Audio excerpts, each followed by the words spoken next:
No episódio de hoje de Sem Barbas na Língua vamos falar da morte, da vida após a morte e de muitas outras coisas mórbidas. O universo não julga, não castiga, não permeia, existe. E a morte acaba por ser a mais justa de todas as coisas, não é?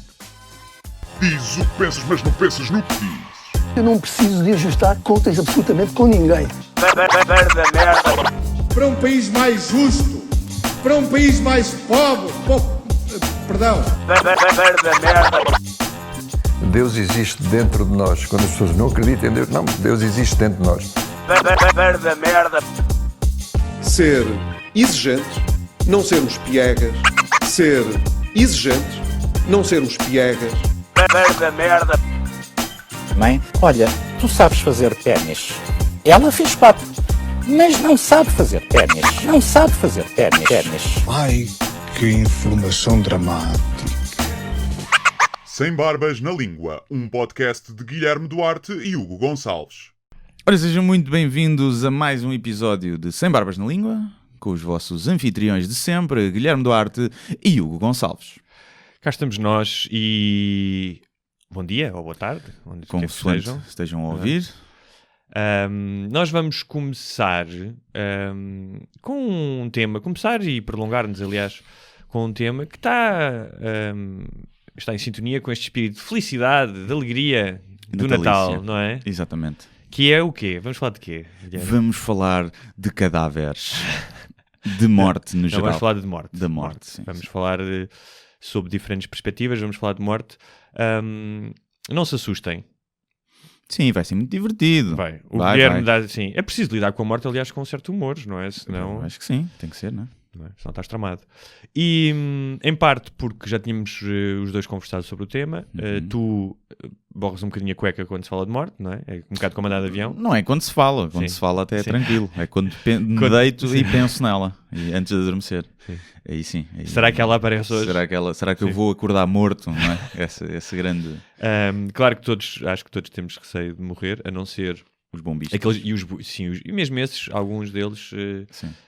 aliás, estudos feitos com bombistas suicidas que não conseguiram ativar o botãozinho ou que tiveram medo, mostram que têm medo. Não é? Sim. Alguns que não têm, não é? São talvez aqueles vikings no século VIII. Os morriam por Odin, né? Sim. Os Spartans. Esses não são vikings, não é? Sim. Mas esse pessoal todo que ia para a porrada, não é? Já sabia que ia morrer, já sabia que, pronto, olha, siga. Também, tipo... Era isso a morrer de desinteria na tenda. 6 meses depois, sim, não é? A esperança média de vida. E também vamos falar um pouco deste tema, pegando nesse pote de mel que é a atualidade, não é? Que as pessoas gostam muito, porque parece que têm morrido pessoas. Parece que sim, está tudo a morrer. Morrem milhões todos os dias, mas... Não sei se é do frio ou o que é. Em especial, na semana passada, falou-se muito das mortes do Belmiro de Azevedo e do Zé Pedro dos Chudos. Na semana anterior tinha morrido um jornalista que eu conhecia, não era um grande amigo, mas o Pedro Roduarte, que não tem a notoriedade dos outros dois, mas que foi falado, e que neste caso foi a pessoa mais próxima. Eu tinha estado com ela há um mês, e portanto nós resolvemos pegar nisto. Tu tens começamos exatamente pelas redes sociais, que é onde hoje em dia o luto se manifesta. Tu és muito cínico em relação a estas manifestações. Sou, mas é mais no gozo, percebo o que aconteça. Agora, depende, acho que lá está, desenterrar uma foto que tinhas com o Zé Pedro, que tiraste uma vez quando o viste na rua ou porque ele te fez adeus, e fazeres daquilo um post sobre ti, é que é estranho. Agora, percebo que quem o conhecesse, quem fosse amigo, ou mesmo quem não o conhecesse, mas o admirasse bastante, percebo que usa as redes sociais para expressar isso. Temos é que perceber que ele não vai ver, e que partindo desse princípio que ele não vai ver, aquilo acaba por ser um exercício um bocadinho egocêntrico sempre. Mas o luto é um exercício para os vivos, não para os mortos. Exato, mas por isso é que eu estou a dizer. E por exemplo, uma das questões que acontece no luto, ou seja, numa perda realmente importante, alguém que é próximo de ti, é que um dos resultados é uma espécie de uma certa autopiedade, porque é a tua perda. Sim. E por norma tu tendes a esquecer-te que a perda maior é de quem morreu. Porque, ou seja, tu ainda estás cá, ainda podes ver os passarinhos de manhã e beber o teu batido de chocolate e comer a tua comida preferida, apesar da dor.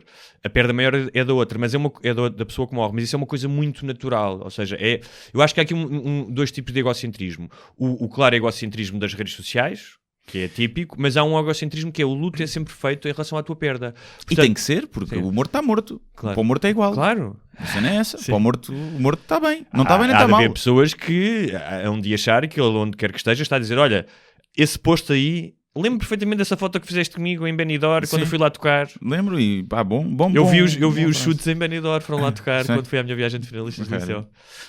Mas não pus isso no Facebook. Não puseste. No entanto, sabes o que é que eu fiz? Durante essa tarde fui revisitar os álbuns dos chutes. Sim, muita gente faz isso. Qualquer pessoa que morra de uma banda no YouTube e no Spotify explodem as visualizações. Eu acho que quando tu metes essas fotos, e tirando outra vez a questão do egocentrismo, é uma forma, porque a perda é algo que fez parte de ti que já não existe. Portanto, seja na revisitação dos discos, seja das fotos, eu acho que é tu tentares enfrentar ou assumir essa perda e recuperar alguma coisa dessa perda. Olha esta vez que eu tive com o Zé Pedro, percebes? Sim, mas lá está, eu não acho isso mal. O que eu digo é que dentro dessas todas homenagens sinceras e perdas realmente sinceras, seja quem era próximo ou quem sentiu que perdeu ali qualquer coisa, há muitas que são só caça ao like. Claro. Não vou dizer a maioria, mas é provável que seja a maioria. Mas isso é uma evidência de estar vivo nas redes sociais hoje, Claro, não é? sim, portanto é que eu critico, mas não me faz mínima confusão. Faz Eu acho que a única morte assim de famoso que me bateu um bocadinho foi do Robin Williams. Foi a única que, e mais pelas razões que foi, do gajo ser um gajo que me fez rir desde sempre e principalmente na minha infância, e de ser um gajo profundamente deprimido e suicidar-se. E bateu-me um bocadinho, mas pá, morreu, teve uma vida melhor que a minha, provavelmente. Estás a ver? É possível que sim. Portanto, se calhar teve mais angústias e problemas mentais, sim. mas também nos highs bateu lá mais alto do que tu, de certeza. Claro, é como o Zé Pedro. Pá, tem 61, é cedo, é chato. Pá, mas já que ele viveu, deve ter vivido o que a gente os dois juntos. Havia alguém que não dizia, vai viver. sim, eu preferia ter a vida do Zé Pedro em 61 anos do que do Papa João Paulo II em 90, não é? Pois, e olha, não sabes que o Papa pode andar aí a varrer tudo o que é freira. Segundo o que se sabe. Não sabe. E depois também, olha, sempre... na terceira idade, teres aquela roupa é confortável. Tipo, não tens, não é? Aquilo veste sempre a mesma coisa. Do Papa. Sim, eu acho que tens uns chinelos fofinhos. Eu tenho uma túnica que comprei em Marrocos. E às vezes ando com aquilo em casa sem nada por baixo. Pá, é uma maravilha no verão então. Aquilo é muito fresquinho. É fresquinho. Mas, pronto, morreu, pronto. Olha, é chato, todos os que morrem. Mas acho que estamos a chegar a essa idade em que vão começar a morrer as pessoas que nos admiramos. Sim. Porque é normal admirarmos pessoas mais velhas e eles estão aqui, não é? Já o ano passado se falou muito disso, não é? Muita gente morreu. Nós estamos a envelhecer. Já desmistificámos isso num programa. O que acontece é que hoje, tal como todo o resto da informação, tu estás muito mais próximo da notícia da morte. Sim, logo e ela amplificada. Não só amplificada, tanto a morte como a reação, não é? Imagina, há 20 anos morria alguém, tu lias no jornal, algumas pessoas nem apareciam na televisão, só sabias não sei quanto tempo depois, não é? Tu, em relação à morte do Belmiro de Azevedo, tinhas um comentário também cínico sobre as pessoas que se queixam que ele... Como é que era? Sim, Portugal não gosta de gente rica, né? Não, o mundo no geral, mas Portugal acho que... Se calhar porque a maioria das pessoas sabem que nunca vão ser ricas, não vão ser ricas, sim. Não, e quando ele morreu, a primeira coisa que se fez foi muitos posts, eu vi, e o pessoal a dizer, o gajo que pagava salário mínimo, a maioria dos trabalhadores... Morre aí! Já vai tarde, e estava sempre a meter na política. Assim. Eu percebo isso. A questão é que ele criou muito aposto de trabalho, né? Se é legítimo teres um império daqueles que vale bilhões baseado em mão de obra barata, que mas toda a gente que se queixa, se for abrir um supermercado, não vai pagar 2.000 euros ao caixa, né? Vai pagar o mínimo. Toda a gente vai fazer isso. E o dinheiro que isso permite-lhe também reinvestir e criar mais postos de trabalho. Portanto, é sempre complicado perceber isso. Eu dizia que quem eu estava a criticar era o pessoal que tinha chorado a morte do Steve Jobs, sem pensar que o iPhone que tem também é construído com pessoas a ganhar menos do que o salário mínimo, algumas escravas, e a receber uma taça de arroz. E que então talvez alguns menores até. E alguns menores. E então é sempre um bocadinho... E se tu fores ver bem, em termos de valor para a sociedade, vale mais um gajo que criou milhares de postos de trabalho e que deu dinheiro ao país, porque devia dar dinheiro a impostos, não é? Ou um gajo que tocava guitarra. Percebes? É um bocado... A guitarra, a música emociona. O barulho da caixa de bingo do Continente não emociona ninguém, não é? Mas estás a reduzir a vida a uma simples incumbência de fazer dinheiro e ter sucesso segundo os moldes capitalistas ou da sociedade ocidental. Claro, sim. E se calhar há gente que é mais feliz a ouvir músicas de chutes e que isso foi mais importante na sua vida do que a ter descontos no Continente. Sem dúvida, também. Eu preferir um concerto dos chutes do que fazer compras ao Continente, como é óbvio. Mas se olharmos para a sociedade como ela está montada, não é? Não sei até que ponto, eu percebo o que estás a dizer e nem sequer tenho uma visão muito cínica. Aliás, ele não era um gajo de tocar guitarra. Ele era um gajo cool. Não. Por isso é que as pessoas gostavam dele. Está bem, mas era um gajo que escreveu canções, tanto compôs, escreveu letras, deu concertos durante anos e anos, era um gajo que era conhecido como sendo um músico que dava o litro, que era um gajo acessível às pessoas. Exato, é o que eu estou a dizer. A maioria das pessoas gostava dele por ser um gajo cool e por ser um gajo que parecia acessível e um gajo normal e um gajo porreiro, não é? Acho que era por aí que ele também tinha tanta gente a gostar dele. Pois não sei, eu penso por ser mais o Santana da guitarra, não é? Porque não era. Está bem, mas fez coisas que foram importantes para a música portuguesa. Está bem, não estou a dizer o contrário. Não estou a dizer que não. Mas era essencialmente por ser um gajo fixe. E acho que é assim que deve ser. Atenção. Então, espera aí, tu gostas do Santana na tocar guitarra? Sei que não é o meu estilo de música, mas que toca bem, não é um Eric Clapton. Epá, até o solo do Homem do Leme eu sei tocar na guitarra. E é bada básico. Está bem, mas nem tudo o que... Às vezes as coisas simples são... A simplicidade menos é mais. Essas merdas. Exatamente. Olha, mas, tu queres começar pelo lado folclórico e mágico da morte ou pelo lado científico? Que vamos abordar os dois. Sei lá. Só vieste aqui ver a bola. Vim aqui é mais bolos, né? Como diz o Sr. Erlander. Então, olha, como nós somos mais dados ao lado científico, vamos começar pelo lado científico, que é o próprio conceito de morte. Durante muito tempo, a morte era a morte cardíaca. Ou seja, eras considerado morto quando não respiravas, quando o coração não batia. Sim. Não é? O que durante muitos séculos era algo que às vezes era imperceptível. Até se ter inventado o estetoscópio, que foi um médico francês, houve gajos que foram a enterrar provavelmente ali com a pulsação baixinha, estás a ver? Sim, não, e tens aqueles casos em quase de hipotermia que tens o coração a bater, não quero estar a dizer nenhuma imprecisão científica, mas acho que pode chegar a bater 2 ou 3 vezes por minuto só, e estás vivo. E portanto tu estás ali 10, 20 segundos e ele não bateu. Eu penso, está morto. Até que em 1968, e só em 1968, é que um médico chamado Henry Beecher se questionou sobre a questão da morte cerebral. Ou seja, então a linha foi movida do coração para a morte cerebral. O que é que acontece? Tu ainda podes... Porquê? Porque nesta altura, nos anos 60, houve vários avanços científicos. Então, tu de repente tinhas uma série de pessoas nos hospitais, nos cuidados intensivos, entubadas, a serem alimentadas de forma artificial, a respirar de forma artificial. E ele fez uma série de estudos e conseguiu, julgo até que perante o Congresso norte-americano, que foi nessa que se definiu que a morte era a morte da consciência, quando não havia atividade cerebral. Tens alguma coisa a dizer sobre isto? É o que é, não é? É o que é, acho que sim. Mas é melhor que seja assim do que um gajo ainda estar ali a bater o coraçãozinho e... Sim, ainda vão acontecendo alguns casos, não é? Ainda vão... Antigamente há o mito do Carlos Paião, não é? Que foi enterrado vivo, que é um mito. Que o caixão estava cheio de... Estava arranhado, não sei o quê, mas não. Isso é mentira. Mas há muita gente ainda que pensa que é verdade. No entanto, por exemplo, se estiveres em Roma, estiveres num hospital do governo italiano, é declarada a morte cerebral. No entanto, no Vaticano, não. Eles ainda vão pela morte do batimento cardíaco. Porque o cérebro não morre. Deve ser por isso. Porque a tua consciência não morre perante os olhos deles. Sim. E se calhar não morre. Podemos falar sobre isso, não é? Sobre a vida. Agora é engraçado que é uma coisa um bocadinho assustadora, que é tipo o ser enterrado vivo.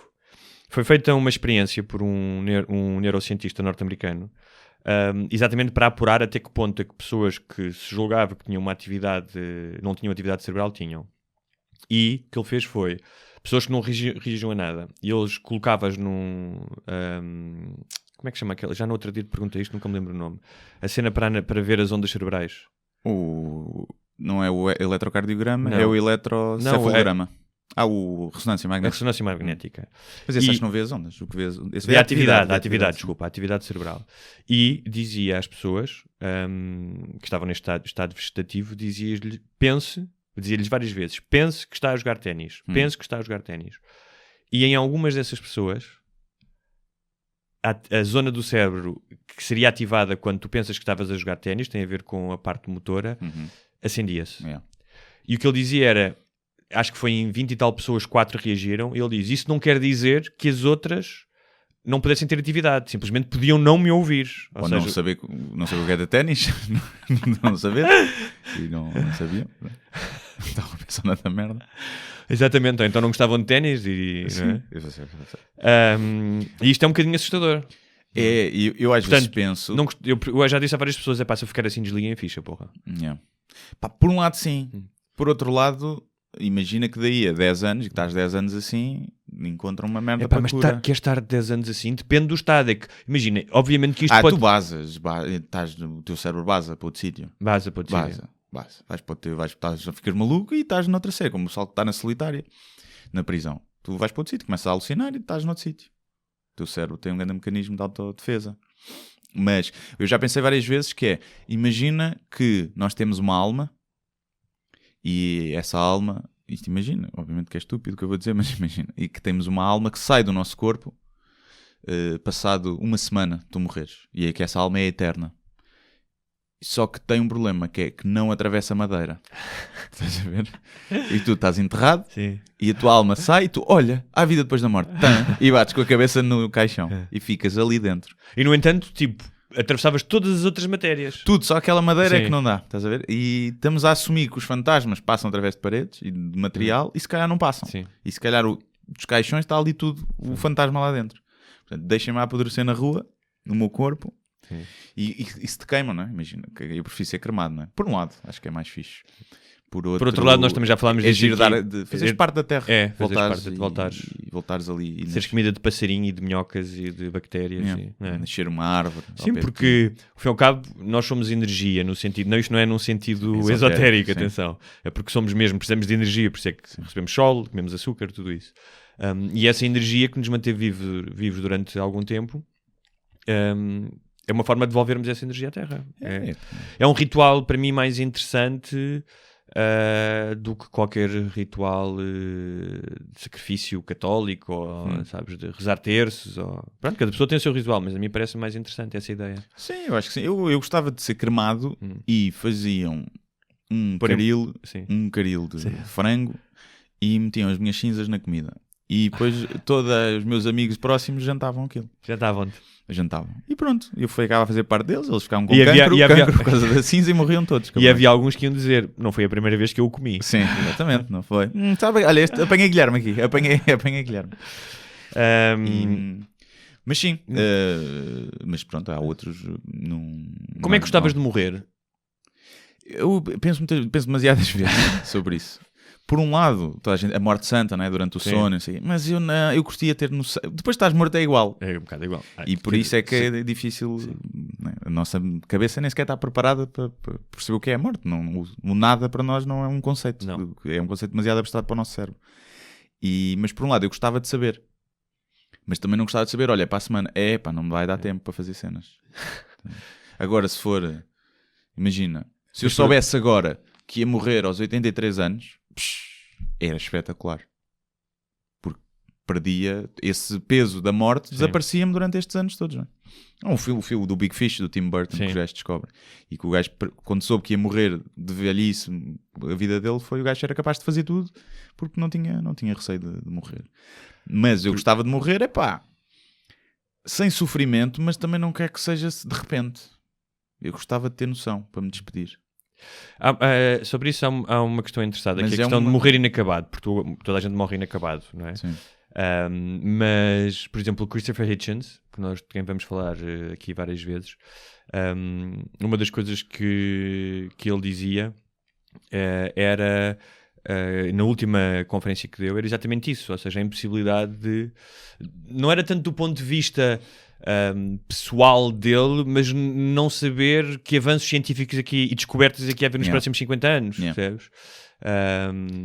E realmente isso, ou seja, mesmo sem ti, essa ideia de que coisas espetaculares é que vão acontecer no futuro e tu não teres acesso a elas, é um bocado triste. É pouco, pá, vivemos pouco tempo, é muito pouco. Se bem que... Mas está melhor, está bastante melhor. Ainda há uns tempos Portugal estava... são 70 e tais, 70 e muitas as mulheres, 77. Acho que chega aos 80 as mulheres. As mulheres chegam aos 80. Acho que sim. Que é, como o tempo é relativo, e é uma concepção que nós temos, não é, no nosso cérebro, se nós vivêssemos 300 anos, uma coisa é agora aumentarem-nos a esperança para 300 anos, isso era diferente, mas se tu nascer já a saber que vais viver 300 anos, eu acho que passava na mesma, igual. Eu acho que a tua noção do tempo ia ser a mesma. E os casamentos? Não, em vez de ter a crise dos 7 anos, tinhas a crise dos 27. Dos 200. E então acho que é um bocadinho... Temos essa noção, mas antigamente quando se vivia até aos 30... A questão é essa da esperança média de vida, que se fala muito, que é... As pessoas antes viviam até aos 80 e tal na mesma. Viviam. Algumas, sim, mas a maioria... A mortalidade infantil era brutalmente maior. E muitas pessoas morriam também aos 30 e morriam aos 30. Mas não foi... Ou seja, o nosso corpo não está a aumentar a sua longevidade. Conseguimos é mantê-lo vivo mais tempo. O nosso corpo está preparado para chegar aos 70, 80. E nós conseguimos é curar as maletas para chegar aí.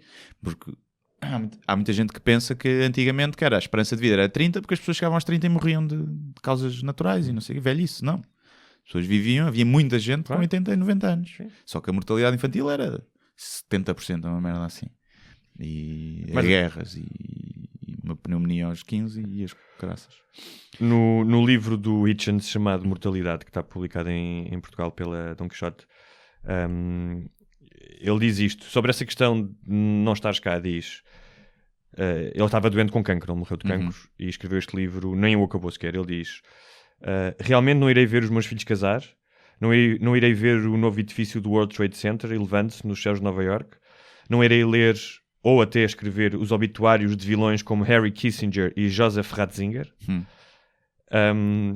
Isto é engraçado porque ele não é só as coisas boas, ele aqui, ou seja, coisas boas no sentido do mal para os outros, não é? Queria ver a morte desses velhacos, não é? Eu gostei deste detalhe. Pois é, pá, é chato. E, ou seja, eu ainda mantenho uma réstiazinha de esperança de apanhar a imortalidade, bem numa casa de banho pública. Olha, estou imortal. Sentar-me numa seringa. Não de apanhar a imortalidade. Eu acho que se nós nos conseguimos manter vivos 50, 60 anos e tivermos algumas posses financeiras... Isso é que é mais difícil. Essa parte mais difícil. Eu acho que isso é mais difícil do que viver 50 anos. Eu acho que é possível. Os estudos dizem para que quem está nos 30 agora... Já estás nos 40, não? Já fui. Já não foste. Por tipo 6 meses. Estavas mesmo. Que quem está nos 30 vai ser uma geração que vai viver até aos 1000 anos. Há os gajos que estudam a longevidade e não sei o quê. Falo disso. E que as crianças que estão a nascer agora que já não vão morrer. Quer dizer, porque... basta o planeta sacudir-se por causa de algum evento climático e vai tudo com os porcos. Sim, eles estão a falar em termos de doenças, porque estão a desenvolver fármacos que o que te permitem é aumentar-te a esperança de vida, imagina, 10 anos. Sim. E nesses 10 anos que te dão a mais, vão desenvolver fármacos que aumentam 20. E que então a medicina vai estar sempre à frente e o mundo vai ser gerido por corporações de farmacêuticas, vai deixar de haver países. E os ricos vão viver muito e os pobres vão viver apenas para trabalhar para os ricos. Ou não, imagina que tu descobrias que agora se descobria assim, inventou-se uma vacina para a morte e ficas imortal. Uma vacina para a morte. Sendo um rigor científico brutal. Porque é uma doença. Devia ser tratada como uma doença. Sim. E descobrem uma vacina para a morte, só que custa 1 milhão de euros. Sim. E eu começava a fazer contas à minha vida, pensando, à partida não vou conseguir juntar 1 milhão de euros.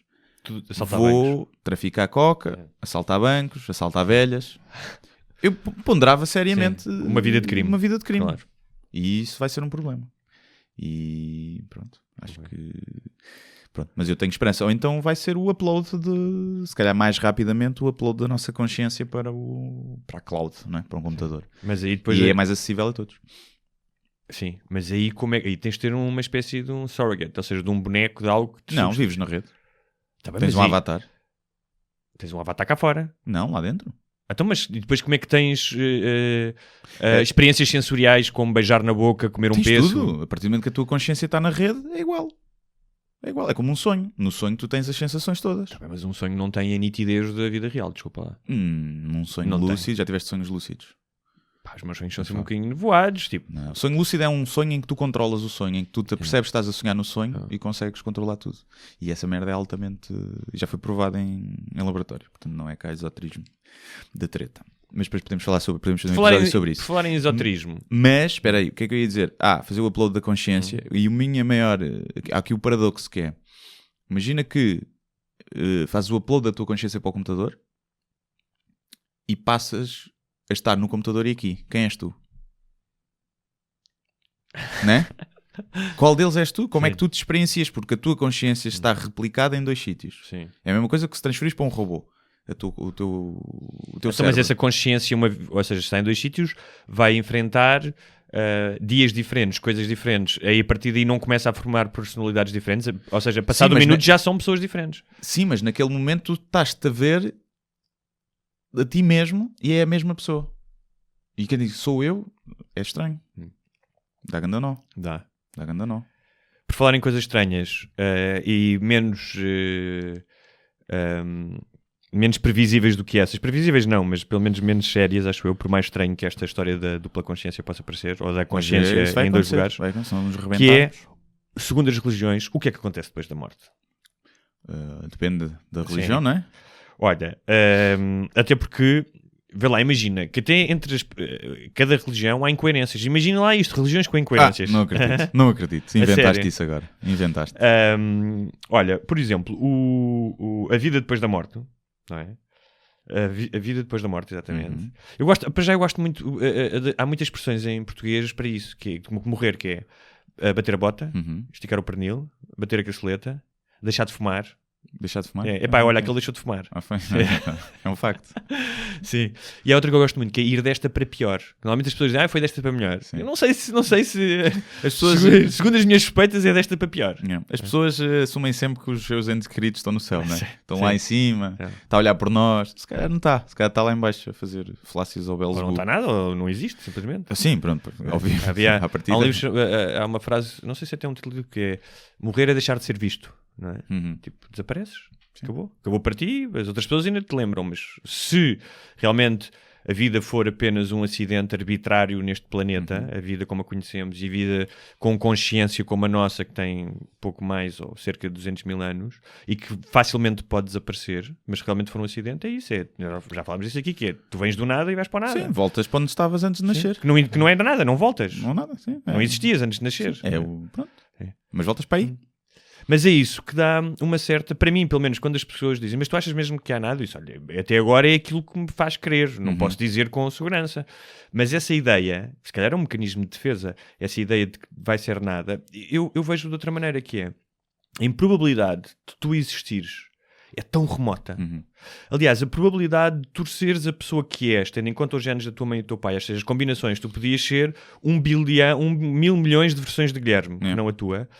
O facto de nós estarmos aqui é uma espécie de um prémio incrível. Não é? Para algumas pessoas para nós é. Por isso ou seja, mais reforça esse sentimento de gratidão. Eu nasci, ou seja, vivi no final do século XX e princípio do século XXI, num país em paz, com comida e que pude fazer podcast. Não é? Há pessoas que não, que vir aqui é um martírio, não é? Mas isso a mim dá um sentimento de alívio e essa ideia de que se a morte existe é para dar importância à vida. Percebes? Por um lado sim, por outro lado se estivéssemos na merda, olha, a morte não é assim tão má. Pois, claro. Agora, assim não me custa mais morrer porque a vida é fixe. Estás a ver? Mas eu vi uma teoria sobre isso. Tu queres isso. mais, eu estou grato. Tu queres mais, eu estou grato. Pois é, não, eu não estou também queria mais. Não estou contente com esta longevidade de merda, ainda por cima os anos passam muito rápido. Mas eu vi uma teoria sobre isso, que era a morte, que a vida só fazia sentido com a morte, da mesma forma que um livro só faz sentido se acabar. Se tu tiveres um livro infinito, aquilo não vale nada. Porque parte do prazer de ler um livro é chegar ao fim. Apesar de chegares ao fim, acabou. O sexo também, não é? Sim. Claro, para sempre. Mas isso é curioso, porque até essa interpretação esta interpretação de que as coisas têm que acabar, é uma interpretação muito típica do cérebro do mamífero. Ou seja, nós temos os nossos genes estão programados para a constante insatisfação exatamente por causa da sobrevivência. Tu precisas ter fome para voltar a comer, para voltar a ter energia no corpo, de beber água, de respirar. Então há uma espécie de programação informática nos nossos genes que nos diz que nós temos de estar constantemente insatisfeitos. O que cria... Depois já não níveis básicos de comer, ter sexo, não sei o que, cria grandes problemas mentais na vida de hoje, não é? Porque tu queres ser rico, queres ter amor, queres ter fama, não é? Sim, e nunca estás satisfeito e acabas por não aproveitar. Pois quando as pessoas, não é por isso que as pessoas que passam por uma experiência de quase morte dizem, né, que agora valorizo as coisas importantes e se calhar devíamos todos passar por uma dessas. Eu tenho andado a ler também muitas coisas sobre morte e a fazer uma investigação por causa de uma coisa que estou a escrever, e num dos podcasts do Sam Harris, que é um filósofo e neurocientista, ele fala sobre a morte, e ele tem uma introdução incrível, eu não consigo ser tão eloquente como ele, em que ele parte de um momento que coloca-te a imaginar. Imagina que agora vai na estrada e é um gajo que tem um problema com um tipo e começam a discutir. E depois desse momento ele começa a criar perspectiva e diz, agora lembre-se, tipo, a última coisa que disse à sua mãe, à sua mulher, o que é que fez hoje, o que é que não... E com esse processo aproxima-te dessa experiência que estás a dizer quando tens morte, que é a quantidade de coisas que nós fazemos e que damos importância e que gastamos energia que realmente não são importantes. Sim, eu acho que consigo cada vez mais fazer isso. Como eu penso muito na morte, tenho muito medo de morrer e já tive alguns ataques de pânico. Olha, se eu te matasse aqui agora, não era um momento... Olha, giro, este podcast ia ter visualizações, mas depois não sabes editar esta merda. E cada vez dou mais por mim a pensar não me apetece ir ali só para fazer sala. Sim. Não me apetece falar com aquela pessoa que é otária, só porque fica bem. Cada vez mais acho que só perco tempo com as pessoas que realmente interessam. Sim. E a fazer coisas que me dão gozo ou que dão gozo a outras pessoas de quem eu gosto. Né? Temos de fazer fretes às vezes pelos outros. Aliás, vários estudos com pessoas que estavam à beira da morte, e nós já vamos falar disso, dos maiores arrependimentos à beira da morte mais à frente, mas o que prova é que uma das coisas que as pessoas mais apreciam e que lhes traz mais felicidade é estar com as pessoas de quem gostam. Eu acho que sim, e no outro dia também estava a falar disso, que é, se eu me lembrar dos melhores momentos da minha vida até hoje, nenhum deles é sozinho, né? Eu tive alguns momentos prazerosos sozinho. Mas não fazem parte do best-of. Não faz parte do best-of. São apenas do dia-a-dia. É o Natal com a família toda, é o colónia de férias com os amigos, é aquele fim de semana às férias com a namorada, é aqueles jantares de anos com os amigos. É sempre isso, não é... Aquele gangbang que fizeste na sauna gay em Berlim. Esse também, a ver convívio, boas pessoas. Eram boas pessoas, porque eram boas pessoas. Se fossem pessoas que não interessavam. Sim, não era uma sauna nazi. Era uma coisa a sério. E acho que nos esquecemos disso e as pessoas afastam-se umas das outras e depois às vezes só estão juntas nos funerais. Então, olha, vamos lá outra vez para o mundo mágico. Sim. E a vida depois da morte tem vários nomes.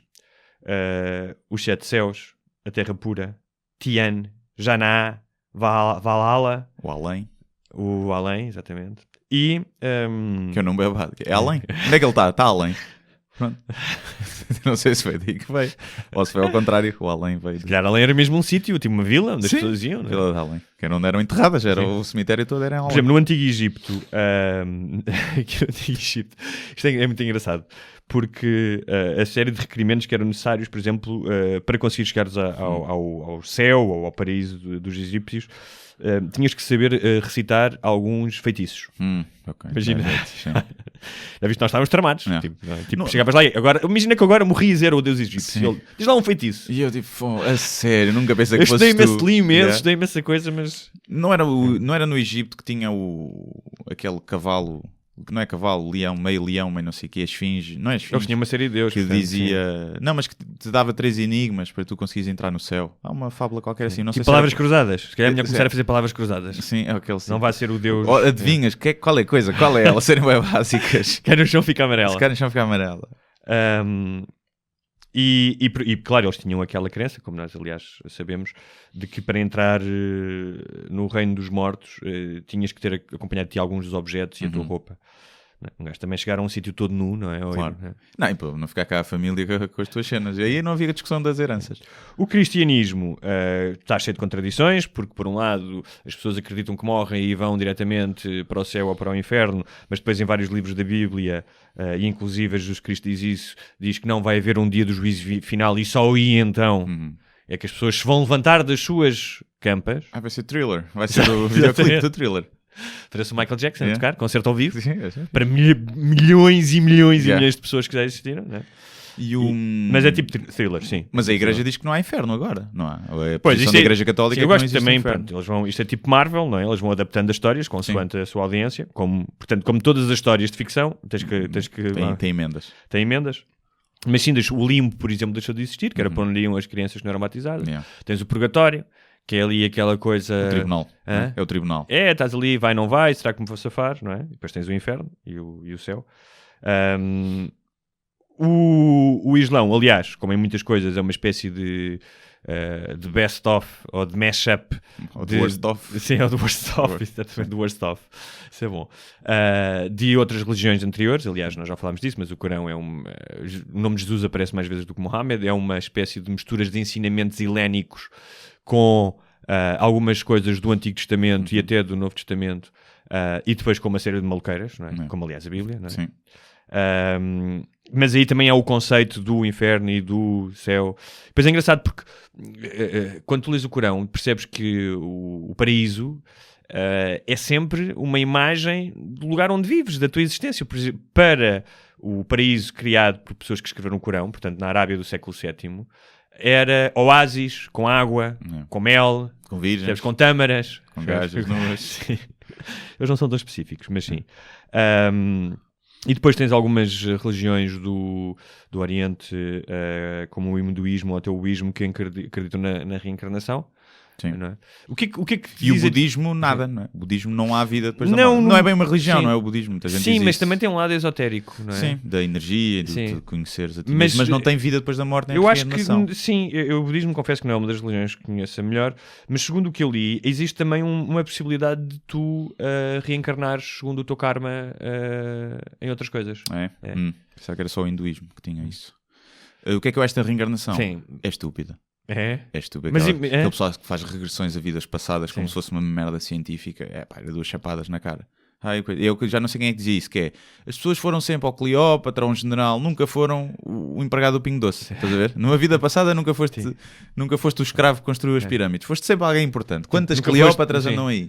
Nunca foste aquela mulher violada pelos cruzados ou queimada pela Inquisição. Nunca foste a criança que morreu à nascença, estás a ver? Olha a minha vida passada, acabou, estás a ver? É isto só. E é tão estúpido. É tipo, nasci no século XII, não me apetece, vou morrer. E depois há a tal questão da matemática das almas, estás a ver? Cada vez somos mais, portanto tem que haver almas novas. Curiosamente, sabes, quando eu era pequeno tinha uma dúvida enorme, que era quando nós morríamos. Como é que era? Tipo, imagina, tu casavas 2 vezes, ias para o céu e como é que era? Mas Jesus responde a isso no Novo Testamento. Diz que, não se preocupem com isso, que quando forem para o céu essas coisas não importam. Ok. O que é que me faz pensar? Usava sandálias, tinha cabelo comprido, era hippie, ou seja, lá em cima vale tudo. Mega orgia. Exatamente. Tipo, ali tudo a pinar toda a gente. Tipo, então pai, estás aqui também. Olha tu, olha. Mas, sim, de reencarnação mas acho imagina que não... se reencarnasses, gostavas de reencarnar em quê? Mas já saímos, posso reencarnar em cenas, em animais. Em tudo o que tu quiseres. Porque o hinduísmo diz isso, ou seja, se tu podes ser reencarnado numa barata se tivesses uma má vida, se fosse um filho da mãe. Preferias, para ir num animal, preferia um cão, bem tratado. Um cão com um dono parecido contigo. Sim, dormir, comer, festas, pronto. Cheirar o rabo de outros cães, que é fixe para eles. Correr atrás de uma bolinha como se fosse a última como se tivesses tomado 1 grama de MDMA. Estás a curtir, E portanto era isso, acho que sim. Sabes, eu estava a pensar nisso antes de ir para cá, estava a pensar, há uma imagem romântica de um poema de um poeta polaco que eu gosto muito, que ele diz: não quero ser Deus nem um herói, apenas ser uma árvore, crescer durante muito tempo e não magoar ninguém. É muito bonito isso, não é? Bonito. No entanto pensei, acho que preferia ser o Mick Jagger a ser uma árvore. Acho não é? Imagina lá, chegou a velho, teve uma vida inacreditável. Mas será que esses gajos que vivem essa vida depois criam, lá está, agora, raízes? Pá, Uma deixa-me árvore. dizer uma coisa. Eu não sei assim tanto sobre o Mick Jagger, mas não me parece que ele tenha, que se lamente muito e dissesse, eu queria ter sido pastor no Paquistão. Mas eu acho que quando chegas a velho e na iminência da morte, eu acho que é capaz de ficar de qualquer coisa. Tipo, não tive alguém Esse perto gajo de tem mim. filhos, esse gajo tem filhos. Mas tem. tem filhos, fez filhos. Será Sabes que lá, tem não filhos? sabes se ele não é próximo dos filhos. Não sei, estou a dizer nesse caso, desse pessoal que leva essa vida, pode haver algum arrependimento, porque acabas por estar com muita gente que no fundo não te interessa muito. Ou não me importava de experimentar essa vida. Mas Agora, não... há uma coisa engraçada que é, se tu reparares, nós todos os dias estamos a evitar a morte. Não. Ou seja, quando atravessas a estrada, quando entras no carro, curiosamente também não estamos, quando estamos a mandar mensagens a Quando conduzir. comes, quantidade de pessoas que morrem engasgadas, assusta-me. E portanto, esta existência, a nossa existência é a evitar a morte continuamente, mesmo que não nos demos conta. Não é? Sim. E felizmente já saímos da cadeia alimentar, porque houve alturas aí, Pois. houve alturas então, não é? Que Era o estavas- leão, apareceu o Não, leão. estavas sempre, ó, porque acordavas e tipo, não como há 3 dias, hoje vou ter que caçar. Ou encontrar umas vagas que não sejam venenosas, não é? Para-me borrar todo durante 3 dias. E espero que os leões já tenham ido para aquele lado da savana. Portanto, já demos um salto enorme para fugir à morte, mas no entanto ela está presente em todos os dias. Pois é. E anda atrás. E cada vez, cada vez é mais presente, não é? Mas em relação à vida depois da morte, sem ser essas mais esotéricas, mais religiosas, tu conservas alguma esperança em ti de que haja alguma coisa depois? Mesmo do ponto de vista científico. Há 2 teorias científicas, relativamente científicas, que eu gosto. Uma delas é o facto da tua consciência, de tu seres um receptor da tua consciência. Ou seja, tal como o rádio apanha as frequências que andam no ar, o teu corpo ser o receptor da tua consciência e a tua consciência ser algo extra corpóreo. Ou seja, que anda aqui no ar e quando o teu corpo morre, a tua consciência pode sobreviver de alguma forma no vazio. Pronto. Há pessoal que teoriza sobre isso. Parece-me. Acho que quando conseguis criar a inteligência artificial, vamos perceber que é tudo só uns e zeros e sinais químicos e elétricos. E isso, essa teoria, provavelmente vai ao ar. E depois há outra, que é do universo simulado, que é que eu gosto mais, que é de um... Que vários matemáticos provaram ser mais provável do que a existência de Deus. Sim, este é um matemático filósofo canadiano, que disse canadiano ou canadense? Canadense é no Brasil. É canadense. Que tem a teoria que é, nós vivemos num mundo em que vamos conseguir criar universos simulados. Dentro de um computador, tu vais conseguir pôr as variáveis do Big Bang, imagina, iniciais, e o universo irá expandir-se dentro de um computador, de um telemóvel, e que se calhar cada um de nós vai ter em casa um universo simulado a correr no computador, tipo Sims, uma coisa assim. E que isso vai chegar, é uma certeza, que o nosso avanço tecnológico chegará a esse ponto. E que dentro desses universos vai acontecer, o universo expandir-se, criar vida, e então vais ter não sei quantos universos simulados em que as pessoas estão lá dentro a viver e não têm consciência disso. Portanto, nós Tipo podemos Matrix. ser um universo simulado. E que perante as leis da probabilidade, havendo um universo original que deu origem a infinitos universos simulados, a probabilidade é infinitamente mais alta de nós estarmos num desses simulados do que no único original que deu origem a esses todos. E que por aí também poderá haver, quando tu morres, como tu estás num universo simulado, a tua consciência poder ir para outro sítio. Pronto. E eu gosto dessa teoria. Essa teoria é interessante. É interessante porque matematicamente é mais provável nós estarmos num universo simulado. Sim. Ele diz que só há uma forma desta teoria, que é nós explodirmos, rebentarmos antes de nenhuma civilização conseguir chegar a esse ponto de simular universos antes de se autodestruir. Que é o único. Ou seja, é uma teoria que dizem que normalmente a tecnologia que te permite criar esses universos simulados estará próxima daquela que permite a autodestruição de um planeta, como a energia nuclear. Sim. E como tal, pode acontecer que uma coisa impeça a outra. Sim. Tens que ser É a tal teoria dos extraterrestres chegarem cá para te visitar, à partida serão pacíficos, porque têm uma tecnologia que nós não conseguimos imaginar e não se destruíram. E, portanto, à partida, são uma civilização de paz, não baseada na guerra como a nossa é. Não é? Quase a nossa economia mundial é baseada na guerra. Muito. É verdade. Olha, e então eu gosto dessa teoria. Estou à espera de, quando morrer, façam download. Sabes a teoria das 21 gramas? Sim, que eu dei origem era um filme que eu gosto muito. É um médico, em 1907, chamado Duncan McDougall, que pesou vários pacientes que estavam a morrer.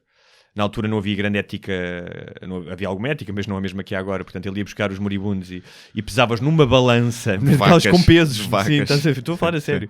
E hoje em dia os médicos dizem, e ele disse que havia um registro em média 21 gramas, e todos os médicos hoje dizem que é impossível precisar isso, até porque é uma medida de peso muito pequena e que não faz sentido nenhum e que não tem lógica nenhuma. E ele dizia que isso era o peso da alma, assim, Exatamente. do corpo. Não, mas isso é explicado com o ar que sai dos pulmões. Acho que a explicação que eu vi era o ar que sai dos pulmões e até o... provavelmente mijas-te um bocado. Há outro neurocirurgião chamado David Eagleman, que escreveu um livro interessante, apesar de ser um livro de ficção, mas em que ele fala da morte. E ele diz uma coisa interessante num desses contos, que eu achei muito bem esgalhado, que é, há 3 mortes. A morte física, imediata, quando o coração deixa de bater ou o cérebro deixa de funcionar. A morte no momento em que tu és enterrado e desapareces do mundo físico, aos olhos dos outros. E há uma terceira morte, que é quando o teu nome é dito pela última vez, ou quando tu és referenciado pela última vez. Não é? Tu morris agora, pensado. E já pensado, portanto. E ele escreve um conto em que uma pessoa morre e explica que, olha, estou aqui numa sala à espera que o meu nome seja chamado pela última vez. E é tipo um aeroporto em que eles vão dizer o nome, tipo Guilherme Duarte. E ele cria ali questões narrativas muito interessantes que ele diz. Por exemplo, as pessoas estavam aqui 20, 30 anos e estavam quase a chegar os filhos aos netos, que eram as únicas pessoas que iam falar do nome dele, e depois quando chegavam estavam-se a ir embora. Percebes? Criava ali uma angústia enorme, sendo que não sabias para onde é que ias a seguir. Estavas numa sala de aeroporto. E depois, a eternidade de pessoas que não quiseram ser eternas. E ele dava o exemplo de um agricultor que tinha uns terrenos que tinha vendido a uma universidade norte-americana e que estava ali há 200 anos porque sempre que havia visitas à universidade o guia dizia, e estas terras foram dadas por um agricultor chamado não sei quê. E o gajo estava lá, não havia maneira de sair da sala de embarque. Não é? Achei muito curioso estas 3 mortes, não é? Quando tu realmente desapareces. Mas essa já estou-me a cagar, percebes? Já não estou cá. Não tenho muito essa cena de deixar legado. Nem pretendo ter filhos. Mas a eternidade também me assusta. Seres eterno deve ser chato. Porra. Deve ser chato. Lá está, é o livro sem fim. É a sobremesa sem fim. Sobremesa por muito boa que seja. Melhor bolo de chocolate que tu já comeste, ou melhor mousse. Aquilo só te sabe bem porque acaba. É tipo o dia da marmota. Sim, o filme vi há pouco tempo. Mas esta ideia de tu desapareceres completamente, eu acho muito interessante. Hoje estamos muito poetas, mas há um poema do David Marão Ferreira que é chamado Ladainha dos Póstumos Natais, em que ele fala disso. Ele diz, há de vir o Natal em que será o primeiro em que se veja à mesa o meu lugar vazio. E depois vai avançando, vai falando que os filhos irão deixar de lembrar-se dele, até que nada existirá já na Terra da presença humana. Exato. E isso dá-te uma noção de que a tua importância cósmica é 0, batatas. Mas pode dar origem a pensamentos para além de suicidas, não é? Porque claro. A mim não, mas a mim também não. Mas do ponto de vista contrário pá, que sorte, que incrível estar aqui. Tipo. Do ponto de vista cósmico, tu suicidaste agora ou viver 100 anos é igual. Claro. É a mesma coisa. Portanto, mas isso faz ter para mim, pelo menos, eu falo para mim, não, mas faz ter um sentido que é nós conseguimos, apesar desta força esmagadora que é não tens importância qualquer nenhuma, por outro lado isso dá uma coisa lindíssima que é uma certa humildade. Mas eu acho que isso é mais bonito do que a grandiosidade. Sim, mas também é utilizada essa teoria para justificar os males no mundo. É tipo, não interessa se tu matas 10 crianças, não interessa. Ou se violas 50 em termos mulheres. Cósmicos, não Mas interessa. Em termos no teu microcosmos, interessa, obviamente. Pois, mas não estás a ver até que ponto o certo e o mal e o bem existem. Porque existem no sentido em que quando tu causas dor a alguém, é mau. Mas não interessa, percebes? Mas desse ponto de vista nihilista, não interessa. Não, mas a minha perspectiva não é nihilista, desculpa lá. Não, mas esse, não estou a dizer que é, mas esse argumento do ponto de vista cósmico, nós não interessamos e depois ninguém se vai lembrar da origem, claro, isso, não é? Há quem o interprete assim, há quem interprete como eu, que é dar valor à vida humana no sentido... Eu também interpreto assim, mas... E liberta-te de uma coisa, de uma pressão enorme que é, estou cá por alguma razão maior, o universo foi feito para mim. Não. O universo não julga, não castiga, não permeia. Existe. Como tal, cabe-me a mim fazer algum sentido desta merda. Sim. E a morte acaba por ser a mais justa de todas as coisas, não é? Tenhas sido um cabrão, a boa pessoa ou o que seja, morremos todos à partida, né? Partida. Pode haver um gajo. Há um filme giro, é um dos meus filmes favoritos, que é o The Man from the Earth, que é todo passado numa sala e com gajos a falar. E aquilo parte da premissa que é um deles começa a dizer, e eles são todos professores universitários de várias teologias, geologia, biologia, história, e ele parte da premissa que é, imagina que há alguém que nasceu com uma condição genética que não envelhece e que está vivo há 30 mil anos. Pronto. E o filme evolui a partir daí com a discussão nas várias áreas, e é brutal. E é um facto que pode, não sei, né? Nunca saberás, porque eu se visse que tinha esse problema, eu não dizia a ninguém. Né? Imagina agora que tu percebes, não estou a envelhecer, não adoeço. Mas isso é a suspensão de todas as regras científicas, portanto está ao nível de Jesus poder ressuscitar. Não sei, pode. Se nós descobrimos que há um relógio biológico que tu consegues ligar e desligar, e cada vez mais, através da genética, se está a chegar a essa conclusão que é possível fazer isso e até reverter. Imagina, por alguma mutação genética, nasces com essa deficiência, né? Apesar de, tem a ver com a reprodução das células, porque o teu corpo oxida sempre e, tipo mutante e morre, mas as tuas células, a vez de se reproduzirem X vezes, vão se reproduzir muito mais. Não tem um limite. Mas imagina que descobrias isso, começavas a perceber, não envelheço, não adoeço, sou coisa. O que é que fazias? Não dizias a ninguém, né? Claro. Tinhas de bazar, se não vinha ao departamento dos Estados Unidos logo para te pôr num laboratório. Para pôr sondas no rabo. De certeza, logo sondas no rabo e não eram das pequenas. Vamos falar agora um bocadinho dos vivos que ficam depois dos mortos, da questão do luto, da perda, que é uma questão importante e que foi, como muitos outros aspectos da nossa vida, monopolizado pelas religiões. Por exemplo, tu sabes que, pelo menos segundo eu apurei, tu não consegues fazer um velório, ou seja, no sentido de teres um corpo presente. Antigamente faziam-se em casas, muitas vezes, se não for numa igreja ou numa capela. É. Nos Estados Unidos as funerárias já providenciam isso, acho que em Portugal ainda não. Portanto, tu mesmo que agora morresse e dissesse, não quero ir para uma igreja, não sei o quê, se quisessem fazer um velório, pumba, toma lá um crucifixo em cima do teu caixão. Isso é que não. Portanto, isto só para demonstrar... mas há que, e hoje em dia já se faz isso, há muita gente a fazer isso, felizmente, há que encarar o luto de um ponto de vista secular e científico. E quem o fez de uma forma extraordinária foi a Joan Didion, que é uma escritora norte-americana. Eu vou falar também aqui um bocadinho dela porque acabei de traduzir um livro dela exatamente sobre isso, sobre o luto, chamado O Ano do Pensamento Mágico, que está para sair.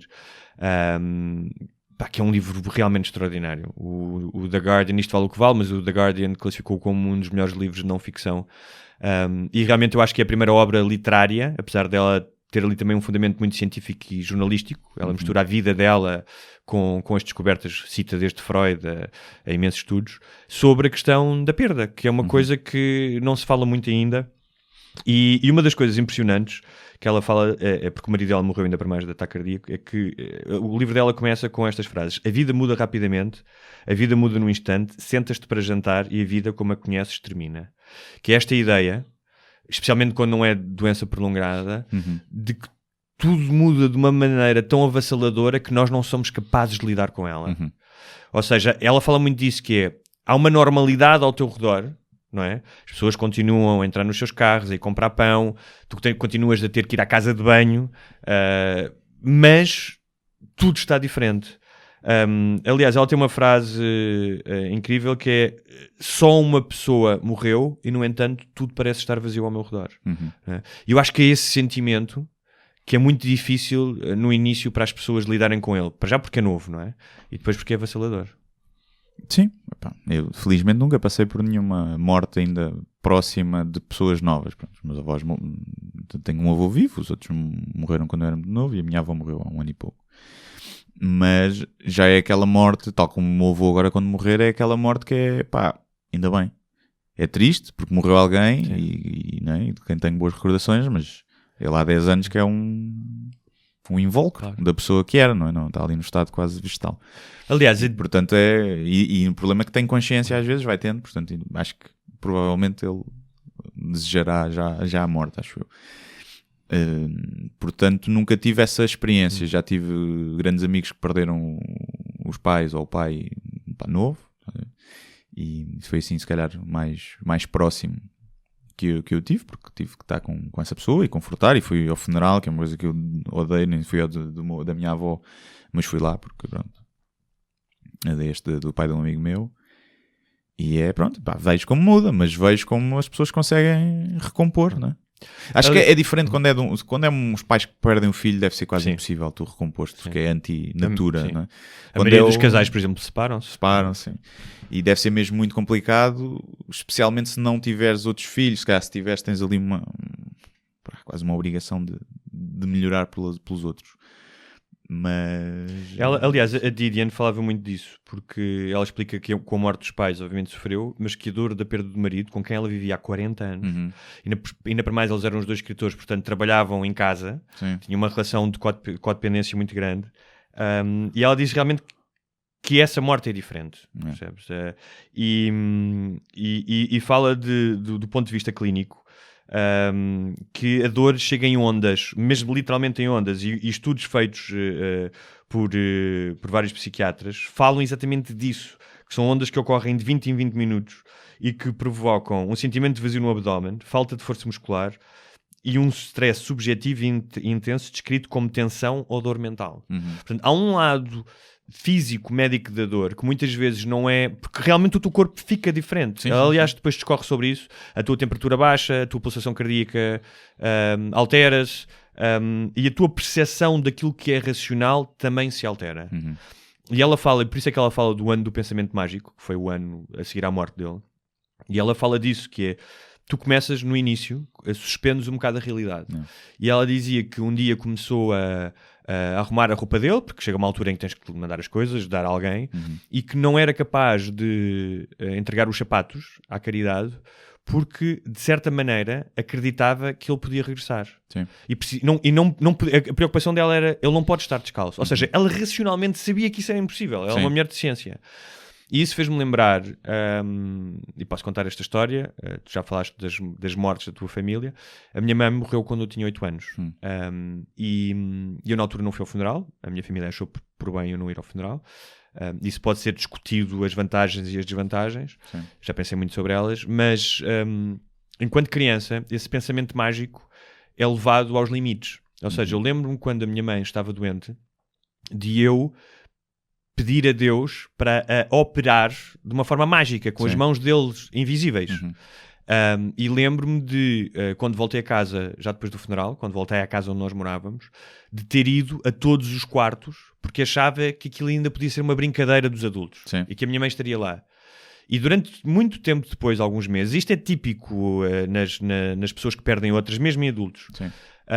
Eu achava, talvez porque via o Twilight Zone ou uma coisa do género, que havia uma possibilidade, uma força maior de Deus rebobinar a cassete.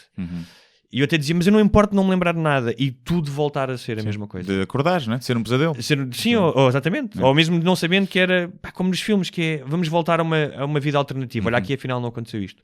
E isso é algo que caracteriza a reação das pessoas após a morte, que é esta ideia, como ela chama, o pensamento mágico. É tão difícil de lidar. Exatamente. O teu cérebro lá está, como quando estás na solitária e vai para outro sítio, e aí o teu cérebro tem que extravasar, porque senão a dor se calhar é tão avassaladora que não consegues recuperar, não é? Mas é exatamente isso, é uma espécie de reação de sobrevivência. E, por exemplo, é mais fácil para as crianças, apesar de ser uma dor que vai perdurar para o resto da vida, mas é mais fácil para as crianças lidar com esse luto do que, por exemplo, uma mulher de 70 anos, como ela era, que viveu 40 anos com uma pessoa. Claro. Sim, Porquê? Porque ela tem uma estrutura que foi construída ao longo desses 70 anos, que é completamente abanada. E as crianças têm uma capacidade de adaptação, são mais elásticas em tudo, não é? Não são só elásticas quando caem ao chão e não se magoam. São elásticas de uma forma que lhes permite... E tens mais formas também de abstrair. Ainda vais absorver tanta coisa na tua vida que vais abstrair-te disso quando tens 70 anos. Não é? A minha namorada trabalha num lar. E o que não falta lá são senhoras viúvas, não é? A maioria é mulheres viúvas. E que estão lá. E o marido já foi. E algumas choram todos os dias. Há outras que têm lá o marido, mas o marido não está lá, que ainda é pior. Que é estares ao lado. Ela tem lá um casal que o marido está não é ele, está com Alzheimer. Está num universo alternativo. Acha que é um pônei, um unicórnio, uma coisa assim. E ela está lá e está sempre a dar-lhe festinhas e beijinhos. Só que ele não sabe quem ela é. E então às vezes agarra-se a outra velha. Tipo a dar-lhe beijos, estás a ver? E a outra fica muito triste. Mas isso é horrível. Estás a ver? Só que ele não sabe. Claro. E diz ele, se calhar sim, tem Alzheimer, tenho. Olha, agora quando... Chama aqui pinar a Dona Odete. Tanto para uma mulher infiel como para um homem, que ouçam isto, que da próxima vez que forem apanhados, comecem a fazer-se tantãs. Sim, Eu pensava que eras tu, Mário Jorge. É alegar a insanidade, como em tribunal, né? Um crime. Agora, há uma coisa muito interessante, porque este livro da Joan Didion é também uma celebração do amor, porque ela celebra... faz um percurso todo pelas recordações que tem com o marido, as coisas que viveu, mesmo as coisas menos boas. E é muito curioso porque, por exemplo, ela fala de que vários animais, como os golfinhos, deixam de comer quando perdem o parceiro, ao ponto de morrerem. Sim. Cães também acontece. Cães também. Há gansos que... Eu acho que até nós falámos disto aqui no outro dia. Gansos que quando perdem o parceiro, porque os gansos também são monogâmicos para a vida, vão à procura do parceiro e ficam completamente desnorteados, perdem a capacidade de... Muitas vezes os leva a viajar durante 7.000 km para outro continente e perdem e acabam por morrer no mar. Mas que é a questão do amor, que é sempre alguma coisa que vem na proximidade da morte.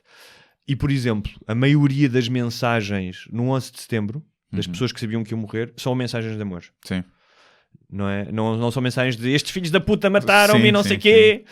Ou tipo, chamar nomes a alguém. Eu nunca chamei filho da puta ao meu amigo. Aquele gajo que me fez não sei o quê. Deve haver pessoal que até na morte é rancoroso, não é? Deixa eu cá mandar uma mensagem. Mas a maioria não é. Porquê? Sim. Porque, claramente, para todo este absurdo da existência que nós temos vindo aqui a falar e há existências que são bem mais absurdas do que outras pela quantidade de sofrimento e de azares. O amor, eu sei que isto parece New Age bullshit, mas não é. Eu acho que se calhar foi aquilo que nós fomos capazes de criar, até de um ponto de vista evolutivo, para tornar esta experiência... que tantas vezes é desagradável e entediante. Que essa é que é a razão. A maioria das existências são entediantes. Muitas vezes a nossa vida, por muito interessante que sejam, grande parte da nossa vida é entediante. Claro que é. Claro que é. Jogar um jogo num telemóvel, meia hora a cagar. Né? Exato. Tu pensas isso? É um desperdício de tempo. Sim. O Sam Harris dizia, passei várias horas à procura de uma fonte para o meu novo blog e de repente percebi que passei uma manhã à procura de uma fonte para o meu blog. Portanto, esta ideia do amor... dá-nos algum sentido, não é? Permite-nos uma noção de transcendência. É a cola, não é? O humor é a cola que nos mantém sãos, acho eu. Ou não, que se calhar aqueles que são incapazes de sentir amor são mais... Sendo que nós falamos de amor aqui, não é apenas uma questão de amor romântico, ou seja... Não, pode ser o amor por uma paisagem, o amor pelas coisas da vida. O amor por Deus até, que certas pessoas sentem, não é? Claro. Mas a ideia de que há alguma coisa que nos torna melhores e que nos aproxima dos outros. E mais um bocadinho de um poema. Isto hoje, né? Tá. Queres dizer um poema? Não, mas eu sou Dionísio. Quis fazer um poema Efísio. Isso é bom. Isto também tem muito a ver, para as pessoas não pensarem que eu sou um cagarolas, com uma pesquisa que eu tenho andado a fazer para uma coisa que estou a escrever. Portanto, isto é matéria que eu tenho acessível e que tenho andado a ler. Que é de um poeta do Al-Andalus, apesar de ser um poeta que escrevia em hebraico, e que ele fala de quão ingênua é esta coisa de amar, e no entanto quão sagrada também. E diz no final, é uma coisa humana amar, uma coisa sagrada. É uma coisa tão humana amar o que a morte tocou. Ou seja, esta ideia de que tu estás a amar alguma coisa que vai definitivamente perecer. É quase Ficamos um calhau. Amos um calhau. Tá Aquele pessoal que tem sentimentos sexuais e amorosos por objetos. Vi um documentário sobre isso. Pá. Não isso sei era o que o Einstein dizia das mulheres. Mas tem um nome, já não sei o que é. Não sei se é objetofilia. Tem um nome. Que era uma gaja que era apaixonada por uma torre de vigia militar. Que acho que fazia parte do Muro de Berlim antigo. Pode não ser daí. E então ela deixaram-na passar lá uma noite. Fizeram um documentário, deixaram-na passar uma noite. E ela foi para lá como a primeira vez que ia passar a noite com o amor. E aquilo havia estudos científicos também do cérebro, dos químicos. Ela amava aquilo como outras pessoas amam alguém. E sentia desejo como sendo. E pronto, é maluca. As pessoas é maluca. Não, gosta. As pessoas à volta dela compreendiam. Não, mano, é maluca. Não está a fazer mal a ninguém. É um facto. Mas é maluca. Portanto, pode-se amar até essas coisas. Claro. Mas esta ideia, que é uma ideia bastante lírica, mas muito interessante, de tu amares uma coisa que sabes que vai morrer. Sim. Eu tenho também um poema meu, não é um poema, é uma frase que eu fiz há pouco tempo e gostei muito, que era que a vida é a procura por coisas que te vão deixar saudades. Chupa Chagas Freitas. E é isso, tu estás sempre à procura de coisas que te vão deixar saudades no seja por morte, seja momento, seja o que for. Tu estás em busca de coisas que te vão fazer sofrer de alguma forma quando as perderes. Tens a noção que, tal como eu citei este poeta do século XI, daqui a 1000 anos vai haver alguém a citar-te. Sim, certeza absoluta. Certeza absoluta. E que tu já não estás vivo porque por 10 anos falhaste aquela cena da consciência. Olha, não, 10 anos, vai ser por um mês. Se for 10 anos ainda consigo viver com isso. Agora se for tipo, sou Guilherme, você tem 6 meses de vida. Se tivesse um ano, era imortal. Olha, houve uma enfermeira australiana chamada Bronnie Ware que passou vários anos a trabalhar nos cuidados paliativos e que foi fazendo um trabalho de recolha dos 5 principais arrependimentos das pessoas que estavam acho que vi isso também. Um deles era, gostava de ter tido a coragem para viver uma vida mais verdadeira a mim mesmo e não a vida que os outros esperavam de mim. É. Sim. Isso deve acontecer muita gente. Principalmente quando mais antes, ainda acontece, pessoal que era homossexual, por exemplo, e que viveu uma vida de fachada só porque não tinha coragem. A sociedade também não permitia isso. Isso deve acontecer. Ou pessoal que está em casamentos infelizes só porque sim, e vive ali. Mas é uma coisa muito comum. Ainda hoje acontece. Eu acho que nós temos, eu e tu temos essa felicidade, imagino que algum mérito, muita sorte, sem dúvida, de termos ido à procura das coisas que gostávamos de fazer, não só profissionalmente, mas imagino que pessoalmente também. O que não quer dizer que não tenhamos feito ao longo da vida coisas que os outros esperavam de nós, porque isso é estar vivo. Claro. Mas não ser vencido por isso. E eu acho que uma das razões que eu, e segundo o que conheço de ti, somos gajos mais ou menos bem resolvidos, é que nos momentos em que é preciso ter esses saltos de coragem, acho que os tivemos. Não, pelo menos nas coisas mais importantes. Sim, não é? eu acho que vem, a mim acho que vem do medo da morte. Vem muito daí. Eu provavelmente se não tivesse medo de morrer ou não pensasse sobre isso. Ias mais vezes jantar com pessoas que não te apetecia. Não, mas ainda era consultor, provavelmente. Pois, claro. Não me tinha despedido, não tinha... Sempre foi com rede, estás a ver? Os meus despedimentos sempre foram com rede, porque felizmente tirei um curso aqui no Instituto Superior Técnico, onde nós estamos a gravar isto, que me permite ter emprego quase em qualquer parte do mundo, não é ordenado mínimo. Portanto, eu sabia quando me despedi que havia a rede, poder voltar e não sei. Então, já viste, eu estou a imaginar uma campanha da Nike sobre a morte, que é morte, just do it. Que é, te obriga a fazer cenas. Vais morrer. Não, mas por outro lado vou correr, eu vou perder tempo a correr. Não, agora, just do it, mas em várias coisas. Tipo, a tua cena é fazer bolos. Sim. Não é? Então, just do it, vai fazer bolos. Só que para cada história de pessoal que está satisfeito com os riscos que tomou, há 100 gajos que estão na merda, não é? Que estão na miséria. Aqueles gajos que arriscaram então aí mal. Mas eu acho que não me disse que ia ser fácil. Não sei, eu acho que dá sempre para tu sabes que para as pessoas mais equilibradas, aquilo que te dá, aquilo que te traz a felicidade é muito mais o processo do que o resultado.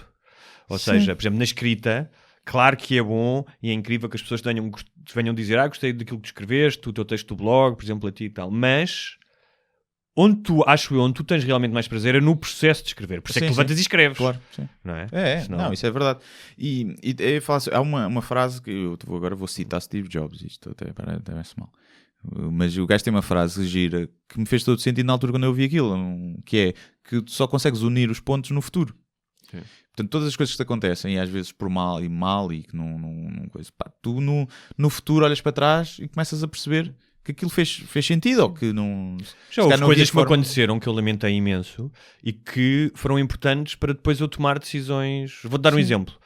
Quando eu ia mudar-me para o Rio, era cronista há 2 anos de crónicas diárias no jornal. Uma semana antes de ir, e que dava para viver muito bem.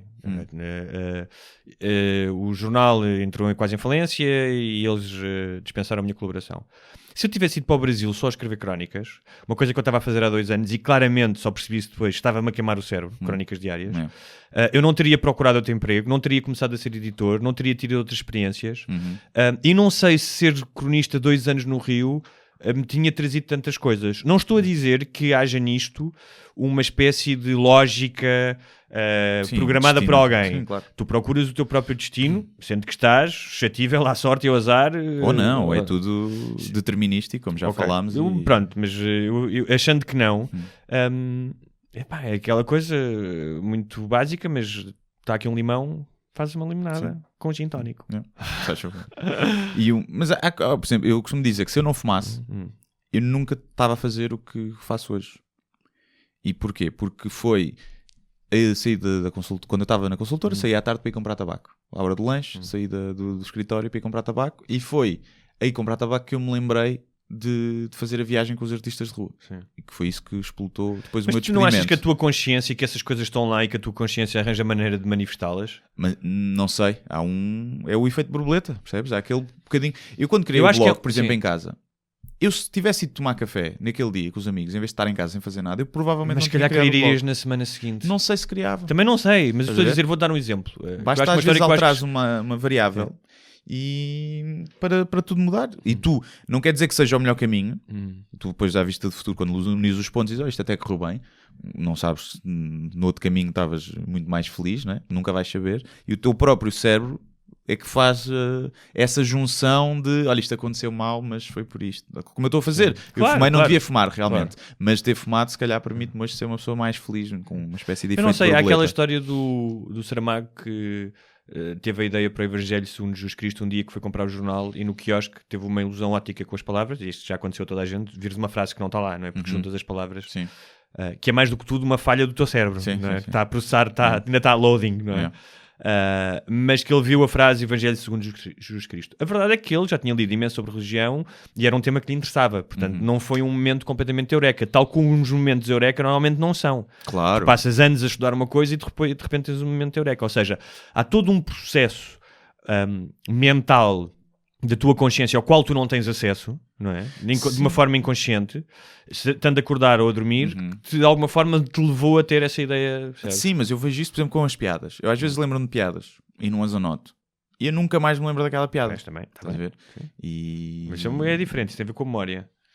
Não, mas nunca mais aquela piada me surge. Percebes? Sim. Surgiu naquele momento, porque eu estava numa sequência de pensamento, estava ali quase a dormir, numa sequência de pensamentos, lembrei-me de uma piada. E pensei, vou anotar, não, estou cheio de sono. Eu vi o Mitch Hedberg, que dizia que era um gajo que fazia só online. Esse gajo tinha uma piada muito boa, que era, às vezes estou quase a dormir e lembro-me de uma piada muito boa. E depois tenho de me convencer que ela não é assim tão boa, que é para não ter que me levantar e anotar. E às vezes eu já fiz isso também. Tipo, mas já me aconteceu uma coisa aqui, até naquele estado de vigília. E aconteceu, por exemplo, no outro dia, estava nos Açores e sonhei, não estava a sonhar, estava meio acordado, com um título. E pensei, este título é incrível para o meu próximo livro, é um título genial. E quando acordei lembrei-me do título. E não era. Não era, foi assim, também acontece. Olha, segundo o arrependimento das pessoas que estão à beira da morte, gostava de não ter trabalhado tanto. Foi isso que eu retive disso que li. Que é o mesmo que estar meia hora a jogar um jogo e a cagar, não é? É, só que tens de trabalhar, não é? A sociedade está há coisas que eu gosto muito de trabalhar, por exemplo, não me importo estar a escrever. Neste momento o que eu faço eu nem considero trabalho. Pois, exatamente. É conseguir transformar um hobby numa coisa. Há aquela velha frase, não é? Descobre aquilo que amas e fazes disso a tua vida. Sim, se fizeres o que gostas nunca trabalharás. Não é? Isto é só adágios hoje. Mas... É verdade, mas é uma chatice, pá. Envolveram-nos aqui numa malha que nos obrigam a ter um rendimento mensal. É uma merda que não devia ser. A raça humana, a espécie humana não está... É uma invenção. O trabalho é uma invenção. Não é? Durante anos, acabavas as tuas batatas, trocavas por cebolas com o vizinho. Matavas um veado, trabalhavas 1 ou 2 horas por dia, o resto do dia era papo para o ar. Comer e pinar. Sim. O terceiro arrependimento é um bocado mariquinhas. Que é, gostava de ter tido a coragem de expressar os meus sentimentos. Sim, isso não. Quer dizer, não, mas também acontece. Eu estou a brincar, claro que acontece, sim. Tens imensas coisas para resolver com pessoas e que devias ter falado e que devias ter dito, não é? Sim. Não, isso não tanto, acho que mais, não sei, se calhar. Gostava de ter mantido contacto com os meus amigos. Isso não posso queixar, que acho que mantive com Pois, também, sim. Também. Isso não, isso por acaso. E 5, gostava de me ter deixado ser mais feliz, ou seja, ter permitido ser mais feliz. É uma coisa muito subjetiva. Mas isso é subjetivo. Mas o outro dos amigos, nós ainda não sentimos isso, mas é normal que as pessoas vão estando menos tempo juntos ao longo do tempo. Sim. Mas também se tiverem quality time, é bom. Sim, mas às vezes ficas comodista com a idade. É tipo, está frio, não me apetece agora ir lá jantar a casa. Ou ao café. Depois a gente vê-se depois. Olha, morreu. Depois já não vês. Morreu. Apanhou o cancro. E acho que isso é uma coisa que nós principalmente quando somos novos, quando ainda há muita noção que um gajo vai viver, a morte ainda está longe, né? E um gajo começa a se afastar.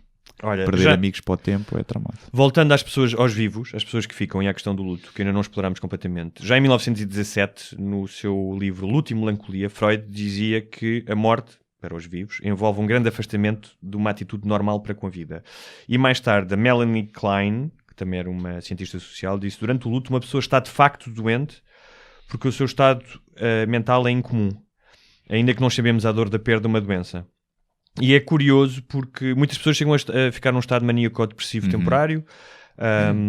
Como te disse, há várias variações no teu corpo, ou seja, pessoas que sentem realmente mais frio, e isso os níveis de oxigênio no teu sangue baixam, e é curioso ou triste, e há vários estudos que provam isso, que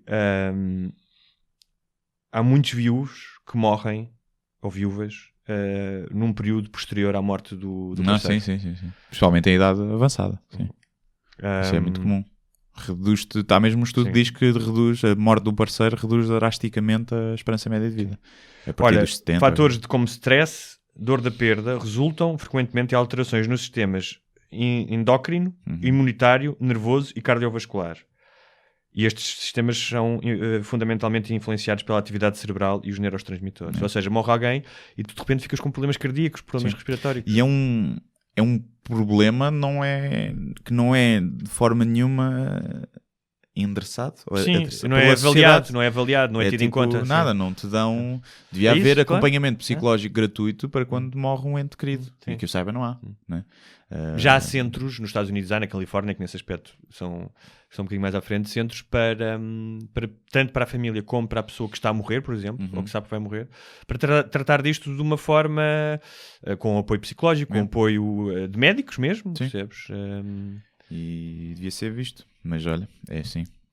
Vamos todos passar por isso, é uma chatice, é uma chatice de caraças, mas olha.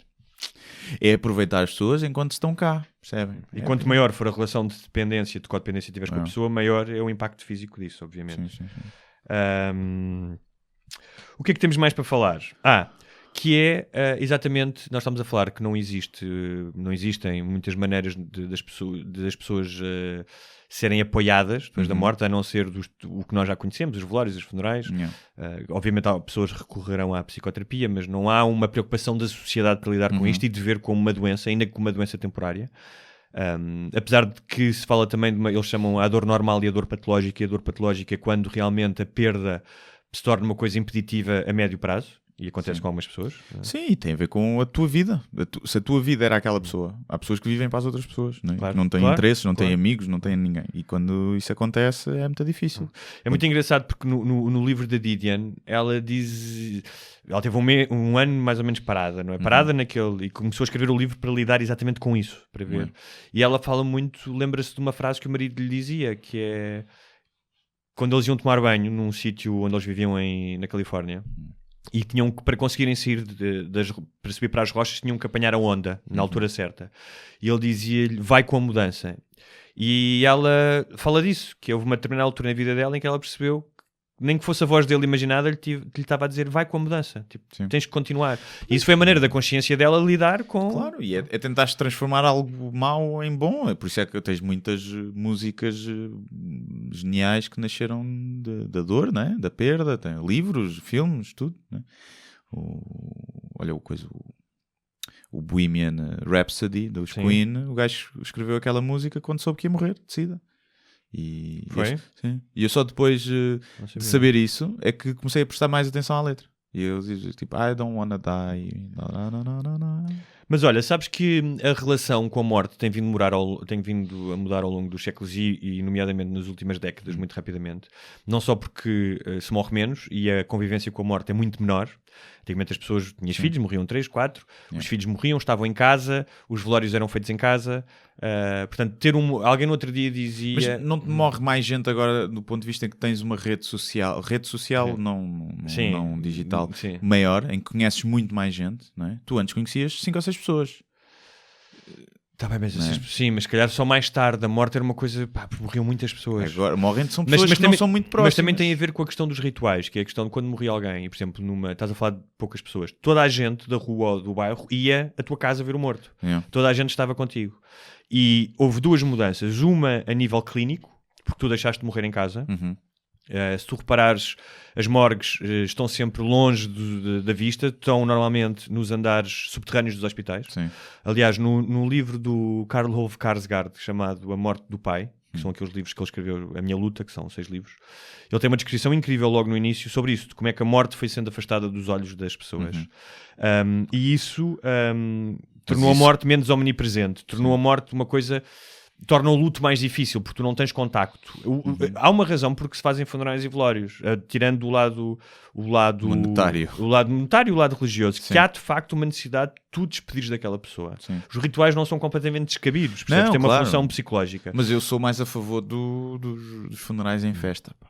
Não, claro. Eu já disse aos meus amigos, pá, se morrer é tudo a ver copos nessa noite. Agora, difícil quando alguém morre cedo e de forma Sim. inesperada, não é? Mas quando alguém morre com uma idade avançada e teve uma boa vida, eu acho que aquilo é uma oportunidade incrível para juntar as pessoas e se fazer uma homenagem à pessoa que morreu e não um ritual de carpideiras, percebes? Uma competição de carpideiras. Essa ideia que há bocado começámos a falar de morrer inacabado, falámos do Hitchens, não é? Que sentia que não ia ver as coisas que... há o pai de uma pessoa que eu conheço que morreu aos 90 e tal anos e ela dizia que ele tinha uma voz incrível, ou seja, a voz dele em qualquer sala. Curiosamente o Hitchens, um dos medos dele também foi quando começou a perder a voz, porque era uma coisa importante para ele, não era só a voz, era um instrumento de trabalho, mas também a forma, ele disse, pior ainda era deixar de escrever, não é? Sim.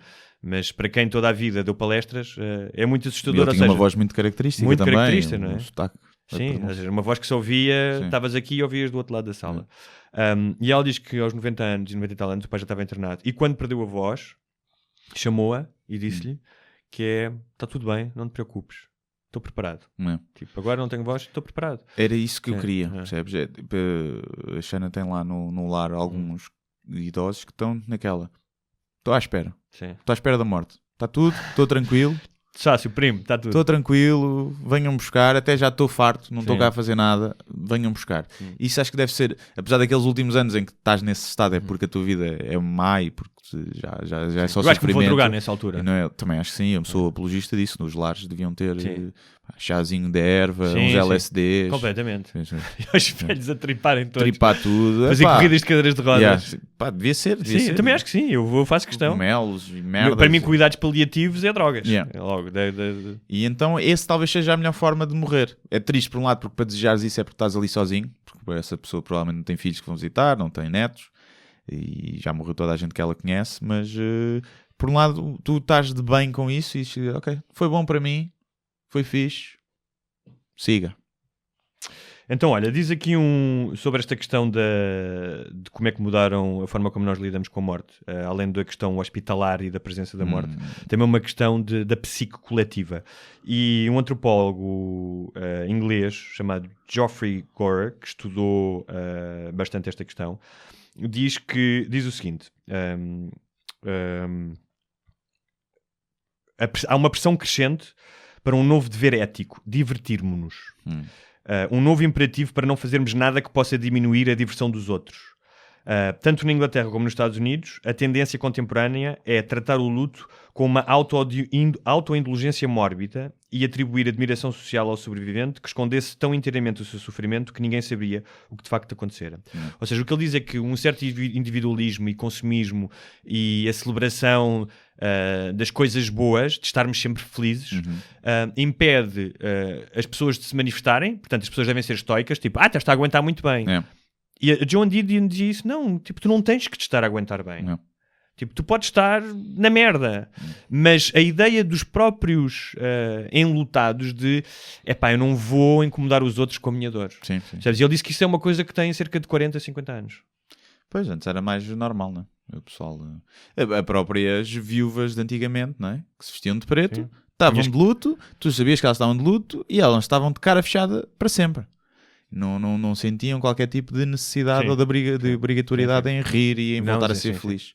E hoje em dia, se calhar, já é menos bem visto. Olha, vamos com quanto tempo? Tens ideia? 1h20. Então olha, vamos acabar em grande. Só com pequeninos apontamentos de humor, que são as últimas palavras de pessoas conhecidas. Ok. Isso é verdade ou é treta? É aquelas que é treta? Não, acho que é verdade mesmo. Mas se for treta, tem graça. Viste no site soutomboa.com? Não, fui ver em sites em americano. Em americano. E portanto, se quiseres fazer pequenos comentários, estás à vontade. Está bem. Vamos testar a tua capacidade de improvisação. Bem, dá-me uma letra. Uma das que eu gosto é do Elvis, que disse em 1977, antes de morrer, disse à sua namorada da altura: vou à casa de banho ler. O gajo morreu no trono, não sei se sabias. Sim. De ataque cardíaco, não foi? Sim, se fosse agora dizia vou jogar Angry Birds Vou jogar Angry Birds mais tempo. Eu antes do smartphone fazia as minhas necessidades em 2 minutos. Agora estou lá meia hora. E faço em 2 minutos igual. Eu sou um fast cheater, por acaso. Não, eu também, mas faço em 2 minutos, só que depois fico lá sentado a ver merda, a jogar no telemóvel. Espero que puxes o toque assim que terminas. Ou deixas não, às vezes não. Puxo logo que é para tirar o cheiro. Claro, para não ficar ali a boiar, não é? Sim. E depois levanto-me só quando já estou com as pernas dormentes. Sim, isto estava a correr tão bem, estás a ver? As pessoas a dizer estes gajos com tanta profundidade e acabam a falar de cocó.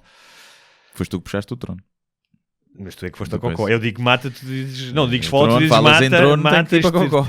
Tem que ir para cocó. Um senhor chamado Joseph Wright, que era um linguista muito conhecido, responsável por vários dicionários. Sabes qual é que foi a última palavra dele? Dicionário. O Gustav Mahler, que era um grande compositor, as últimas palavras dele foram Mozart. Não sei se tipo sacana do Mozart ou... Era um aldrabão. Sim. O George Orwell, o criador de 1984, disse: aos 50 toda a gente tem a cara que merece. Ele morreu aos 46. Sim.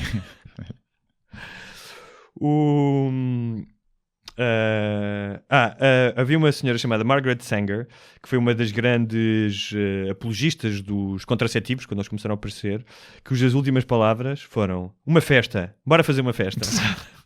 Já era malandra. Não, toda a gente com contraceptivo. O Nostradamus disse: amanhã, ao despertar do sol, já não estarei aqui. Tinha razão. Desta vez tinha razão. Se calhar foi a única previsão certa. Foi a única que ele acertou. Mas ele ainda continua a ter seguidores, não é? De vez em quando, o Nostradamus disse que não sei o quê. Porque aquilo são frases tão abrangentes que dá para fazer essa interpretação que queres. Ele adivinhou muita coisa, porque aquilo dá para tudo. Sabes o que é que disse? Mais uma vez o amor, agora para nos despedirmos. Sabes o que é que disse o Jean-Paul Sartre à mulher, a Simone de Beauvoir? Amo-te muito, meu pequeno castor. Que era como ela chamava. Beaver em inglês é pipi. Se calhar ele estava-se a rir. Despediu-se do pipi dela. É um romântico. Que mais? Só mais um aqui. Deixa-me ver se eu escolho aqui algum interessante. Deixa ver aqui. O T.S. Eliot, que é o escritor, disse o nome da mulher antes de morrer. E também o Sir Arthur Conan Doyle, o criador de Sherlock Holmes, disse para a mulher: tu és incrível. E depois morreu. Mas pronto, cá está o amor, mais uma vez. Sim. Deve haver muita gente que fica as frases a meio, cenas importantes. E pessoal, a fortuna toda está num saco debaixo e morre. E a abanar, estão a ver a família a abanar ainda. Debaixo de onde? A fazer exposição boca a boca e a ligar lá corrente a ver se o gajo... A ver se dá. Ele, não sei o quê. Mas olha, não falámos de uma coisa que teria sido interessante, também já vamos longos, que são os 5 estados da morte, de pós-morte para os enlutados, que são a negação e o isolamento, a raiva, a negociação, a depressão e a aceitação, que foram criados ou foram é igual a quando tu sabes que vais morrer. São, é? Acho que sim, acho que são esses também, quando te dão uma doença terminal. Acho que é isso também. Acho que é por aí. No fim aceitas. Ou não, se calhar não tens tempo de aceitar. Morres antes. Sim. Morres com a raiva. Ainda. E tens um ataque cardíaco. Nem morres da doença que te deram. Deve haver pessoal que diz, você tem 1 ano de vida. Ou 2 anos. E depois morres no dia a seguir, atropelado. Não é? Deve acontecer. Sim, deve acontecer. Uma das coisas incríveis. Mas isso acontecer, deve-nos abrir os olhos. Que é tipo, já viste aquele que sabia que tinha ali uma notícia horrível, depois morreu de outra coisa. Portanto, nós devíamos todos encarar a vida como se tivéssemos, não digo um dia, porque senão só fazíamos merda no dia a dia, mas como se só tivesses 2 ou 3 anos. Sim, é verdade. Acho que... Aliás, não sei onde é que eu vi isso. Não sei se foi um artigo ou um documentário de alguém que foi viver o ano seguinte como se soubesse que ia morrer. Ou seja, tipo, se eu soubesse que ia morrer, o que é que eu ia fazer neste ano? Então foi viver esse ano assim. Sim. Não sei. Eu vi foi um documentário de um gajo, acho que era na Holanda, que descobriu que tinha 2 anos de vida. Um gajo novo, 20 e poucos anos. E então ele decidiu, depois de ver que não havia cura, ele decidiu não fazer quimioterapia no fim porque as hipóteses de cura eram quase zero, e então ele preferiu aproveitar aquilo. Então fez um ano, foi saltar paraquedas, viajou para o Peru, fez não sei o quê. Tens o documentário todo sobre isso, conseguiu levar os pais sempre a acompanhar e o irmão. E o gajo diz que foram os 2 melhores anos da vida dele, de longe. E depois mostra a noite em que ele decide. Ele acorda com dores, ele diz aos pais, olha, se eu continuar com dores assim outra noite, porque a eutanásia. Ele podia optar. E os pais tipo, não sei o quê, doente. Ele não. Acho que é do caraças isso. É de uma dores horríveis. É de uma dignidade e de uma coragem. Dores horríveis. Epá, aproveitei, fiz tudo, já não tenho qualidade de vida para continuar a fazer aquilo que eu ainda queria fazer, se é que ainda havia alguma coisa. E portanto, e no dia a seguir o gajo diz, não, as dores estão insuportáveis, não quero ficar um vegetal, depois já não consegui comunicar a minha vontade. Portanto, vou coisa. Mas olha, essa história é muito bonita, mas sabes o que é que aconteceu depois? O gajo morreu. Quando chegou lá acima era o deus egípcio que lhe disse, sabes algum feitiço? Já não sabes a tua foto. Não, ou era o deus católico. Tu cometeste suicídio, portanto vais para o inferno. Depois ele a sério, digas, vais lá para baixo, vais para o Belzebu, fogo. Olha, antes de nos despedirmos, tens aí cenas para promover? Tenho um espetáculo em Braga que está esgotado, portanto já não cheiram os bilhetes. Temos o espetáculo em Porto Alegre dia 16 de dezembro, ainda há bilhetes. E abriu uma segunda data para Lisboa, grande novidade. No São Jorge, novamente, dia 5 de janeiro. Mas convinha apressarem-se porque já foram metade dos bilhetes. E é possível que, muito contra a minha, não contra a minha vontade, mas contra a minha expectativa, é possível que aquela porcaria esgote ainda esta semana. O que é muito estranho. Espero que não sejam as mesmas pessoas a pensar que é um espetáculo diferente. Houve muita gente a perguntar, mas é o mesmo espetáculo? Ou é outro? Não sei, eu acho que houve muito... E eu percebo aquilo, e é fixe as pessoas quererem ver já outro. Mas são um bocado burras. Mas têm que perceber... Aquilo demora a fazer. Que demora um bocado a montar um espetáculo daqueles. Demora bastante. E espero que valorizem que aquilo não é tudo de improviso dito no palco. Aquilo está escrito, está testado, está treinado. Sim. E pronto, portanto é o mesmo espetáculo. As pessoas que já foram ao primeiro e gostaram, se quiserem ir, vão ver o mesmo, 90% o mesmo. Tem a parte do Dr. G e outras coisas que eu fui limando que são sempre diferentes, mas vão ver igual, mas convençam os amigos, ou surgiram alguns amigos. E eu acho que tem funcionado muito de boca em boca, porque já ouvi várias pessoas que me perguntaram, foste ver, ele não vai fazer outra vez um espetáculo? E portanto é isso. E vai abrir, acho que posso anunciar uma data em Leiria, ainda não posso dizer o dia, mas a partir desta semana vai abrir uma data em Leiria a meados de janeiro. E pronto. E é isso. Apareçam, compram um bilhete, que eu gosto muito de dinheiro. Exatamente. E de fazer rir as pessoas. E de fazer rir. Dito isto... E tu, tens alguma coisa para promover? Não morram. É só isso que queres? Só quer promover a não morte. Quer dizer, vai acontecer, mas tentem não morrer até ao Natal. Sim, que não é assim tanta gente que ouviste e que se vocês morrem, a gente dá conta. Se algum de vocês morrer e provar que há vida depois da morte, digam-nos alguma coisa. Deixem uma mensagem nos comentários. Pois é, deixem aí. Já agora, só para terminar, fizeram um teste científico sobre a vida depois da morte, tentar ver. Então, em pessoas que tiveram aquela experiência de extracorpo, quando estavam a ser reanimadas, e muita gente tem isso no hospital. Isso tem a ver com vários testes, com a privação de oxigênio. E então fizeram um teste que foi colocar um quadro, uma coisa berrante, por cima da cabeça, na parede, por cima da cabeça do gajo acamado, da gaja. De forma que ele, em vida, acordado, nunca tinha visto aquilo. E então a expectativa era, se ele saísse do corpo e conseguisse depois, acordando, relatar que viu aquele quadro ali, era sinal que tinha saído mesmo. E ninguém, não aconteceu. Foram 200 casos e ninguém deu conta do quadro. Portanto, à partida foi só imaginação. Então, ou então, também estás demasiado apavorado para estás a reparar a merda dos quadros na parede, não é? Exatamente. Que tu estás-te a ver ali a morrer a sair do corpo. Vais lá olha Kandinsky, tão lindo. Exatamente. É que muita cor. Ficava também lá na minha sala. Portanto, já sabem, se morrerem, tentem deixar uma mensagem nos comentários. Ou então se tiverem azar e, como dizia o Guilherme no início, não conseguirem atravessar madeira, sim, já foste. Já foram. E uma cena. Sim, e partilhem lá onde tiverem, seja no Deus Egípcio ou no Limbo, partilhem. E para a malta ouvir. Lá no e se aparecerem cá em baixo em forma de ectoplasma, tenham respeito, não fiquem a observar a masturbar-me. Detestava saber que tenho audiência, então, não sou o Luís C.K. Não deve ser das coisas mais bonitas de se ver. Acho que os fantasmas têm cenas melhores para fazer. Pois é, mas pode ser naquela, só para se rirem. Só para gozar, estás a ver? Só para gozar. Já imaginaste, tipo, tu não saberes e estaram tipo 3 ou 4 pessoas de fantasmas a rirem-se, tu masturbaste a fazer aquelas caras todas e eles... Por um lado é, mas por outro lado as vítimas do Luís C.K. perdem a legitimidade também, porque vêm os fantasmas e não, a gente também viu e foi na boa por nós. Muito bem. Bem-aja. Até logo. E que Deus vos acompanhe. Isso, dentro do caixão.